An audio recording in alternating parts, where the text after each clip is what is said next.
Welcome to Bedtime History. Imagine the year is 1932 and you are in Egypt with a team of archaeologists exploring the ancient pyramids. As you enter a dark hallway, you use torches to light the way. Ahead is your guide, a local Egyptian, who is showing the way deeper and deeper into the pyramid. It is dark and you are scared, but you keep on going. The hallway smells very musty. There has not been fresh air in this hallway for many years. As you turn a corner, you see the door to a tomb.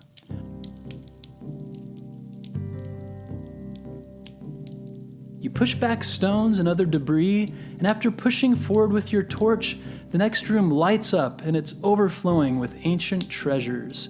You can't believe your eyes. You see gold and gems and more artifacts than you had ever imagined.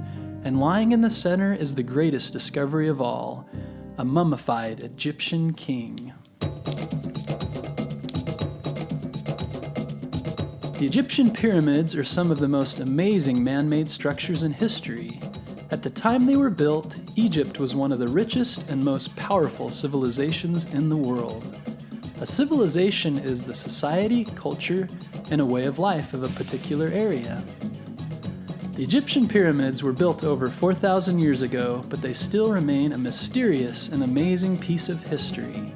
They also give us an idea of the wealth and glory of ancient Egypt. Thousands of years ago, Egypt was a poor country. Then it started to grow in population and wealth around 3000 BC. The Nile River is how Egypt became more wealthy, as it could farm using the river and trade with other peoples.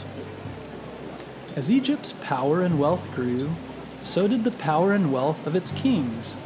Kings in ancient Egypt held a unique position. They were seen as being half human and half god. The Egyptian people believed that the king was someone who was chosen by the gods to work between the gods and people on earth. Ancient Egyptians believed that when the king died, part of his spirit remained in his body. Because they saw the king as working with the gods, they believed they needed to take care of the king's body after his death and preserve it as much as possible.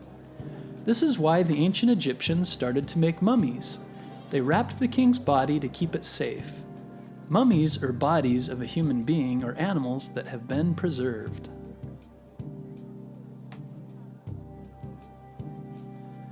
After a king died, the Egyptian people mummified the body and buried the king with the things that they thought he would need in the afterlife.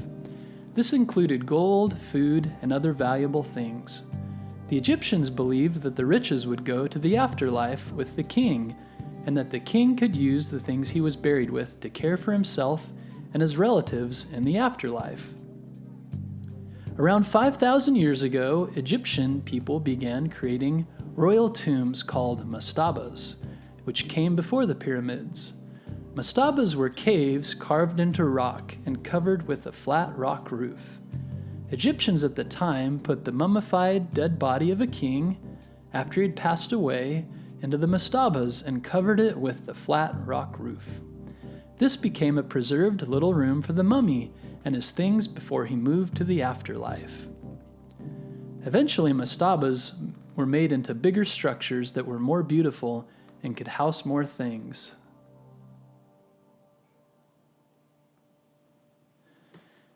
In 2630 BC, an architect and priest named Imhotep designed a mastaba for the king Djoser.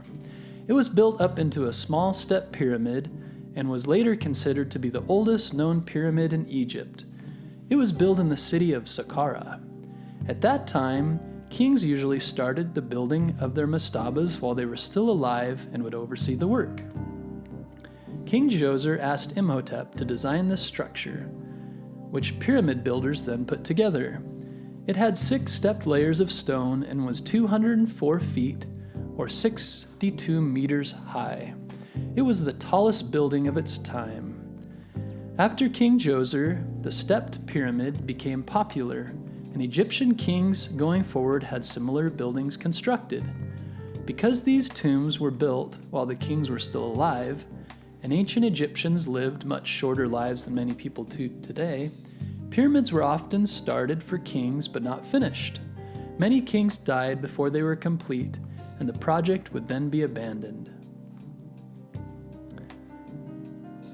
The first smooth-sided pyramid was built in Dashur for King Sneferu in the late 2500 BC.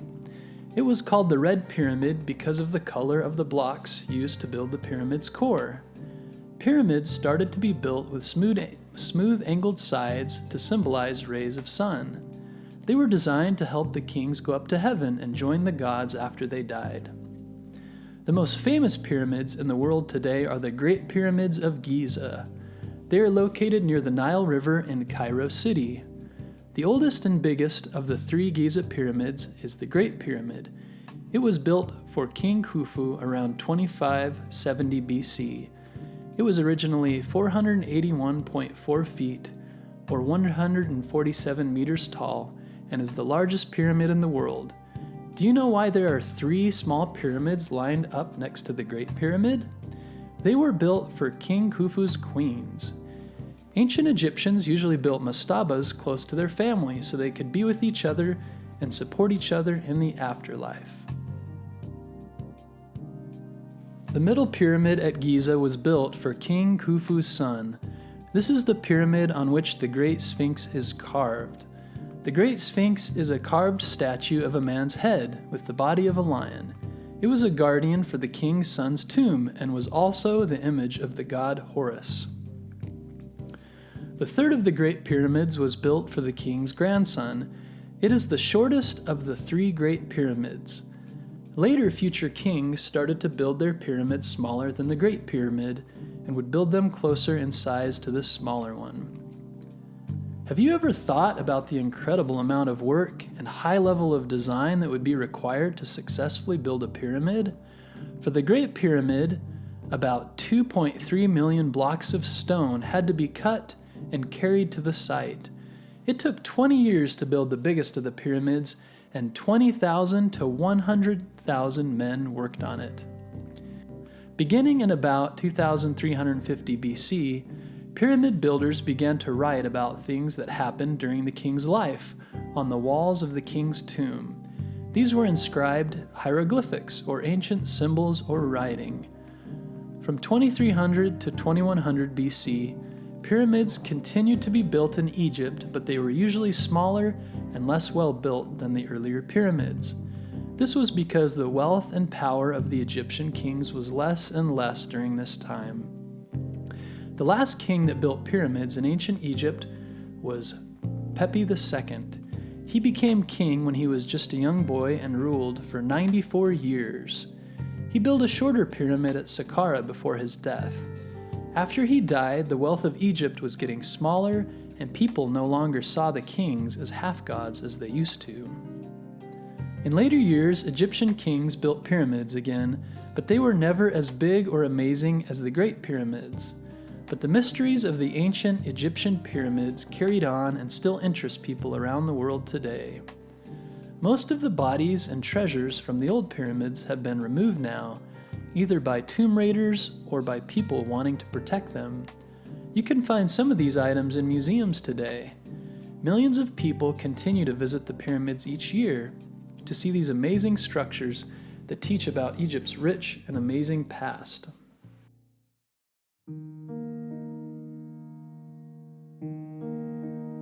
Take some time to think about what it took to build these pyramids. The architects who built them had to understand math and physics and spend a lot of time drawing out plans and preparing before anyone started moving stones. Imagine the hard work and determination it took to work on these pyramids for many years. You should try designing your own pyramid with a pencil and paper. What would it look like? How many rooms would it have inside? Would it have any secret passages? Also, would you like to travel to Egypt one day and see the Great Pyramids? Maybe someday you will travel there and step inside one of these amazing historical structures. If you like this episode, be sure to subscribe so you can be notified of future episodes. We also have lots of videos on YouTube, so be sure to search for Bedtime History on YouTube. And if you subscribe to our channel, you'll be notified when future videos are released.